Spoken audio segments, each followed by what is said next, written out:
Hello, guys. Welcome to Glasgow Rangers Nation. Oh, not live. It's a recording, isn't it? Oh, there we go. So used to doing lives with you guys. Anyway, thank you so much to everyone who came into the live chat earlier when we did the live stream of the Rangers Dundee United game. It was fantastic to have all of you on board, putting your comments, your thoughts, your questions, and obviously great as well to have Victoria in the live chat as well. I'm officially accrediting her with an assist on one of those goals. Anyway, we're going to talk about the game today. We're going to put a few reflections together. I'm going to give you a few opinions on the game today, what I thought of the game. I'd love to get your thoughts as well. So please, in the comments, drop me your thoughts, drop me your comments. And remember as well, we are currently on Glasgow Rangers Nation on the community tab.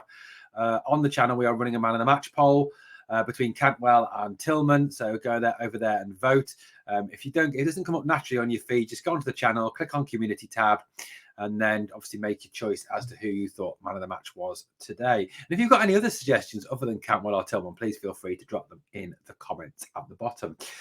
Well, a win is a win. I think that's the way to look at it. A win is a win. And obviously, you know, with one eye on next week at Parkhead against Celtic, where performance will have to be vastly improved and of a vastly higher standard and level, both defensively and on the offensive side of the ball. We do really need to step it up if we're going to play against Celtic. But a win is a win. You can only beat what's in front of you.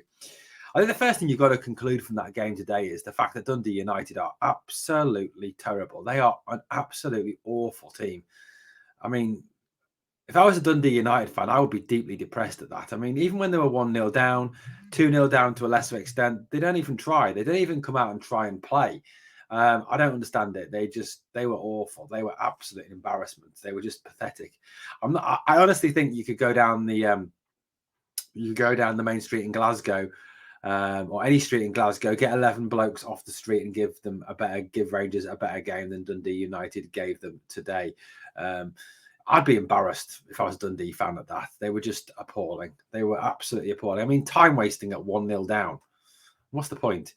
Level of cheating as well. That player, that Behic or whatever he was called, I mean, he should be embarrassed. I mean, he's a grown man. I mean, Tav puts his hand out just to feel where he is, and he barely touches the guy, and he goes down like he's been shot.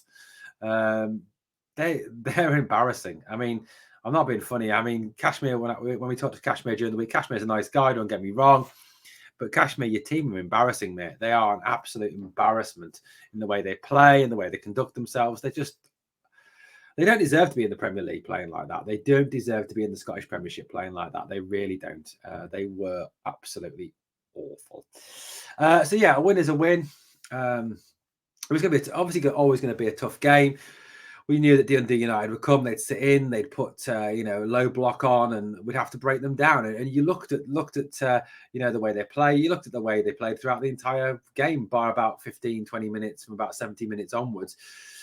9, 10 men behind the ball at all times. Obviously, Stephen Fletcher was on the halfway line. He was their one out ball, but he had 4 midfielders, 5 defenders, just solidly in front of that. Rangers pretty much camped in the final 20, 25 yards of the pitch for the vast majority of that game. I think at one point the possession stats were 81% to 19% to Rangers. I mean, that's embarrassing. It really is very, very embarrassing for Dundee United. I mean, I remember Dundee United getting to a UEFA Cup final. I mean, under Jim McLean, that was obviously a different era, but this team are an embarrassment. They really are. I mean, final possession stats are 78% to Rangers, 22% to Dundee United.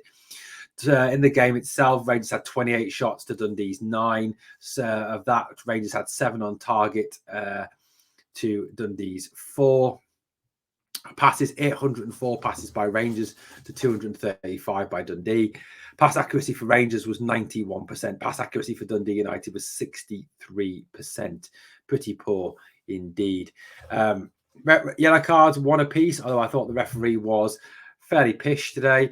Didn't really protect Tillman, didn't really protect Cantwell.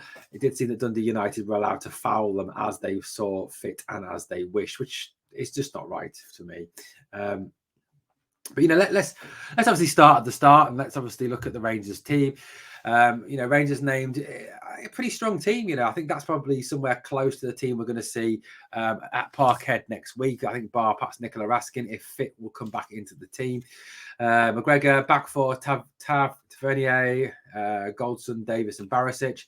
I mean, Tav, Goldson, Davis, Barisic, pretty decent. I thought Barisic wasn't brilliant today. I thought he was quite poor at times today. His delivery, his crosses into the box at times were overhit. He put too much on them at times. I didn't think Barisic was at all great today. Lundstrom, Jack, and Cantwell in midfield. I thought Jack was solid again, did his job. Got forward a little bit more because there was no need for him to sit in and defend.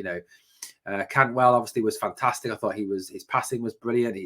He linked everything up. He linked the defence, the midfield, and the attack. He had his head up. He was constantly looking for the forward ball. He was constantly looking forward to getting forward. He set up Tillman's first goal.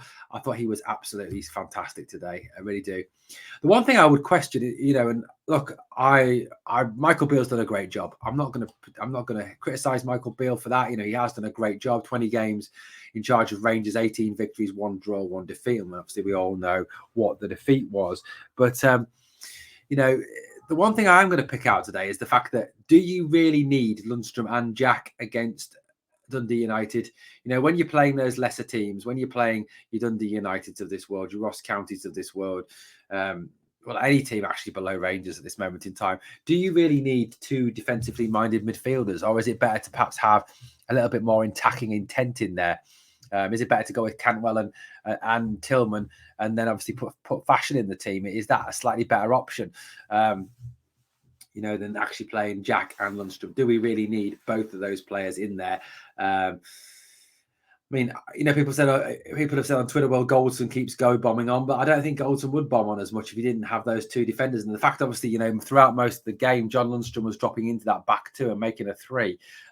Lundstrom, at a lot of time, was the player furthest back for Rangers. So overall, do you really need both of those players? I thought Lundstrom was poor today, very, very poor. I thought his caravan held him back again. I don't think he looks fit. His passing was slow. His passing was sideways and backwards. I thought he had a very poor game, if I'm being honest. I didn't think he played at all well. I thought we really did miss Raskin from that aspect there.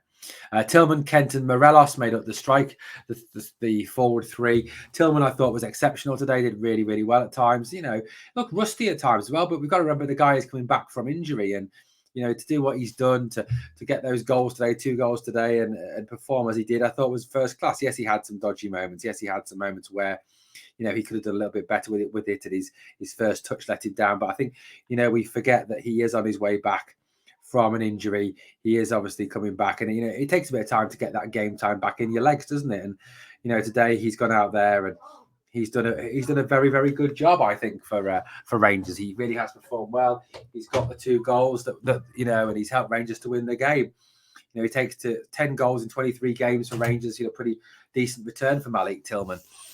Kent, I thought, was average today. I thought he tried to influence the play, tried to attack. His delivery at times was not good. His finishing, he had that one great shot, wasn't he? That their goalie tipped onto the bar. But overall, I thought Kent wasn't brilliant today.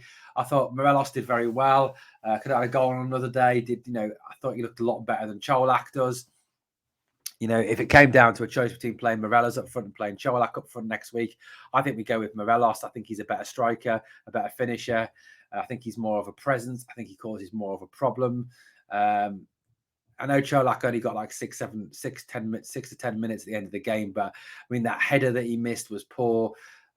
I wasn't impressed with Cholak at all when he came on. Overall, there's a few question marks from that lineup. It obviously does remain to be seen who Michael Beale will play against Celtic next week. I thought Rangers were guilty of overplaying at times. I think there's a little bit too much passy in the box rather than just take the shot, take the chance. It was seen, when we did just take the shot, take the chance, we did actually force a save out the keeper, like the Kent chance that he tipped onto the underside of the bar. I think 2-0 is not good enough against Dundee United. The fact that, look, I think it's a win. Don't get me wrong. That's great. It's hard to play against a team like this when they're sitting 9, 10 men behind the ball. I get that. It is difficult coming off an international break as well. Getting back into football when you've had very few days to work with the team for the manager. But I just think that today was a poor performance, but we got the victory. It wasn't great. They passed the ball well, but sluggishly at times. It was too slow. you know, you watch that game again, you watch it back. The passing was too slow at times. I think that's something that Rangers really do need to pick up the pace a little bit, especially going into next week's game against Celtic. They do need to be more clinical in front of goal, take more chances. There was a good few chances today that they missed that they should have really taken on another day. But overall, you know, I think you look at it, a win's a win. Man of the match for me today was Malik Tillman, closely followed by Todd Cantwell. Thought both of them were brilliant today. I thought Ben Davies had a very good game as well. I thought he was exceptional today. Did really, really well. He was solid at the back. You know, McGregor was solid as well. Did exactly what he needed to do for the team. But other than that, I mean, Jack again solid. I thought Lundstrom was poor. I thought Borna was poor. You know, you've got to realistically raise the question: should Borna start against Celtic next week, or should you go with Ridvan? I think they probably will go with Borna, if I'm being honest with you. Hopefully, Nicholas Raskin will be back next week. We really did miss his positivity and his forward motion at all times, ahead of, I thought, a very, very poor John Lundstrom. Well, Rangers fans, you know, a win is a win. Obviously, we keep the pressure on Celtic, 6 points now. Obviously, back up to 9 points if they win tomorrow. Obviously, got to pray for a miracle, pray that Ross County can take something off them. And then we obviously, then we go to Parkhead next week, and hopefully we'll be aiming for 3 points. Obviously, one thing from today was Alan McGregor making his 500th appearance for the Gers. He was presented with a memento of the occasion before the game by Rangers legend, probably one of the greatest Rangers players ever in John Gregg. There we see Alan doing that. And there he is. And there he is again, getting that presentation from John Gregg. Absolutely superb there. You know, that one legend to another, shall we say. And you know, McGregor did at times put on his show, didn't he, today? You know, that when he was having a right rant at the defense and rant at the team and having a bit of shouty at them. I thought that was a good old normal McGregor type behaviour. But obviously, we're going to need a big game from him next week against Celtic as we build towards that. Anyway, guys, keep coming back to Glasgow Rangers Nation. Keep coming back and checking out the daily content. We will always bring you daily news content. We're over 500 subs now. Thank you so much for your support. Please hit that sub, ring that notification bell, and give this video a like, guys. It really does help with the YouTube algorithm. That's not easy to say, you know. If you can help out with that, that'd be fantastic. Guys, daily news, all for free. Obviously, podcast as well. And like I said, you also get my dynamic, fantastic co-host, Miss Victoria Searle, as well. So please remember to hit that sub, ring the bell, and set it to all so you don't miss out on any of the content from Glasgow Rangers Nation. Well done, guys, today. Well done, boys. A win is a win. 3 points in the bag. Well done, Malik Tillman. Well done, Tom Cadwell in particular. I thought you were great today. Well done, Ben Davies. I thought you did very well today as well. We go again, obviously, next week against Celtic. Can't wait, guys, for that. Loads of content coming up on Glasgow Rangers Nation, so please make sure you continue to check it out. Thank you for watching, guys. I'll be back to speak to you again really soon here on Glasgow Rangers Nation.